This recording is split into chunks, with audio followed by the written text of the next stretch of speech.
Degree نہیں ہنر دیجیے۔ ناظرین، یہ ایک ایسا جملہ ہے کہ جس نے انسانی تاریخ کی کایا ہی پلٹ کر رکھ دی۔ کیسے اور کب، آئیے آپ کو بھی بتاتے ہیں۔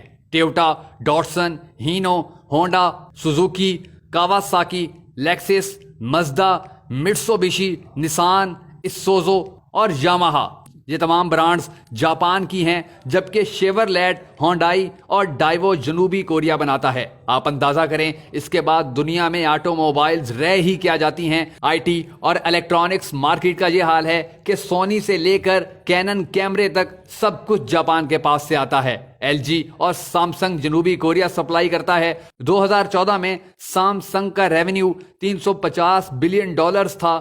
ایسر لیپ ٹاپ تائیوان بنا کر بھیجتا ہے، جبکہ ویتنام جیسا ملک بھی ویتنام ہیلی کاپٹرز کارپوریشن کے نام سے اپنے ہیلی کاپٹرز اور جہاز بنا رہا ہے۔ محض ہوا، دھوپ اور پانی رکھنے والا سنگاپور ساری دنیا کی آنکھوں کو خیرہ کر رہا ہے، اور کیلیفورنیا میں تعمیر ہونے والا ہسپتال بھی چین سے اپنے آلات منگوا رہا ہے۔ خدا کو یاد کرنے کے لیے تسبیح اور جائے نماز تک ہم خدا کو نہ ماننے والوں سے خریدنے پر مجبور ہیں۔ دنیا کے تعلیمی نظاموں میں پہلے نمبر پر فن لینڈ، جبکہ دوسرے نمبر پر جاپان اور تیسرے نمبر پر جنوبی کوریا ہے۔ انہوں نے اپنی نئی نسل کو ڈگریوں کے پیچھے بھگانے کے بجائے انہیں ٹیکنیکل کرنا شروع کر دیا ہے۔ آپ کو سب سے زیادہ ایلیمنٹری سکولز انہی تمام ممالک میں نظر آئیں گے۔ وہ اپنے بچوں کا وقت کلاس رومز میں بورڈز کے سامنے ضائع کرنے کے بجائے حقائق کی دنیا میں لے جاتے ہیں۔ ایک بہت بڑا ووکیشنل انسٹیٹیوٹ اس وقت سنگاپور میں واقع ہے، اور وہاں بچوں کا صرف 20% وقت کلاس میں گزرتا ہے۔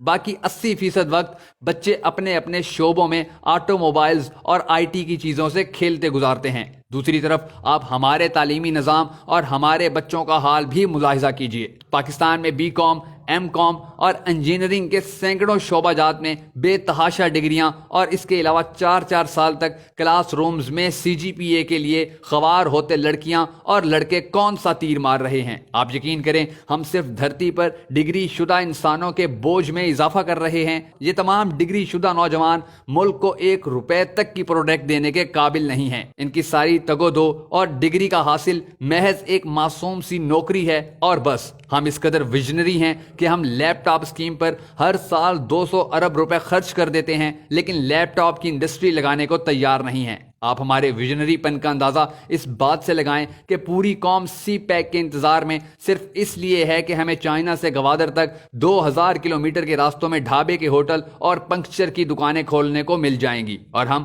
ٹول ٹیکس لے کر بل گیٹس بن جائیں گے۔ اوپر سے لے کر نیچے تک کوئی بھی ٹیکنالوجی ٹرانسفر کروانے میں دلچسپی نہیں رکھتا۔ آپ فلپائن کی مثال لے لیں۔ فلپائن نے پورے ملک میں ہوٹل مینجمنٹ اینڈ ہاسپٹیلٹی کے شعبے کو ترقی دی ہے، اپنے نوجوانوں کو ڈپلوما کورسز کروائے، اور دنیا میں سب سے زیادہ ڈیمانڈ فلپائن کے سیلز مینز اور فیمیل ویٹرز کی ہے۔ حتیٰ کہ ہمارا دشمن بھارت تک ان تمام شعبوں میں بہت آگے جا چکا ہے۔ آئی ٹی انڈسٹری میں سب سے زیادہ نوجوان ساری دنیا میں بھارت سے جاتے ہیں، جبکہ آپ کو دنیا کے تقریباً ہر ملک میں بڑی تعداد میں بھارتی لڑکے اور لڑکیاں سیلز مینز، ویٹرز اور اسی طرح کے دوسرے شعبوں میں کام کرتے نظر آتے ہیں۔ پروفیشنل ہونے کی وجہ سے ان کی تنخواہیں بھی پاکستانیوں کے مقابلے میں 10 گنا زیادہ ہوتی ہیں، اور دوسری طرف لے دے کر ایک مری ہی ہمارے لیے ناسور بن چکا ہے، جہاں کے لوگوں کو سیاحوں کی عزت تک کرنا نہیں آتی۔ چینی کہاوت ہے کہ اگر تم کسی کی مدد کرنا چاہتے ہو تو اس کو مچھلی دینے کے بجائے مچھلی پکڑنا سکھا دو۔